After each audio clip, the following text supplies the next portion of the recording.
السلام علیکم ورحمۃ اللہ وبرکاتہ۔ نبی مکرم صلی اللہ علیہ وآلہ وسلم نے ارشاد فرمایا، دو آوازیں یہ لعنت کا سبب ہیں۔ وہ دو آوازیں کون سی ہیں؟ نبی علیہ الصلوۃ والسلام نے ارشاد فرمایا کہ دو ایسی آوازیں ہیں جو انسان کے لیے دنیا اور آخرت میں لعنت کا سبب بنتی ہیں۔ استغفر اللہ۔ آخر وہ کون سی دو آوازیں ہیں؟ نبی علیہ الصلوۃ والسلام نے فرمایا، پہلی وہ آواز کہ جب انسان کو کوئی خوشی ملے اور اس وقت جو موسیقی کا آواز ہے وہ اس کے لیے دنیا اور آخرت میں لعنت کا سبب ہے۔ کیا مطلب اس کا؟ کہ جب انسان کو خوشی ملتی ہے تو انسان ڈول ڈمکا ہو گیا، باجے ہو گئے اور اس طرح موسیقی کے آلات دیگر جو ہیں ان کا استعمال شروع کر لیتا ہے۔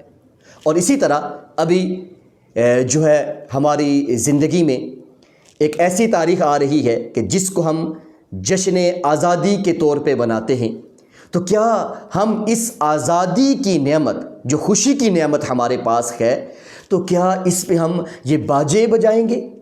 کیا اس میں ہم لوگوں کو تنگ کریں گے؟ کیونکہ باجا جو ہے یہ آلات موسیقی میں سے ہے، اور حدیث کی روح سے یہ وہ آواز ہے جو انسان کے لیے دنیا اور آخرت میں لعنت کا سبب بنتی ہے۔ اور دوسری کون سی آواز جو انسان کے لیے لعنت کا سبب بنتی ہے دنیا میں بھی اور آخرت میں بھی؟ نبی علیہ الصلوۃ والسلام نے ارشاد فرمایا، وہ مصیبت کے وقت ماتم اور نوحہ کرنا ہے۔ یعنی انسان پہ کوئی مصیبت آ گئی، کوئی پریشانی آ گئی، کوئی حادثہ اس کی زندگی میں آ گیا تو اس نے ماتم کرنا شروع کر دیا، اس نے نوحہ کرنا شروع کر دیا، اس نے چیخ و پکار شروع کر دی، اس نے اپنے گریبان کو پھاڑنا شروع کر دیا اور اس نے ایسی آوازیں نکالنا شروع کر دی جو اس کے لائق نہیں تھی۔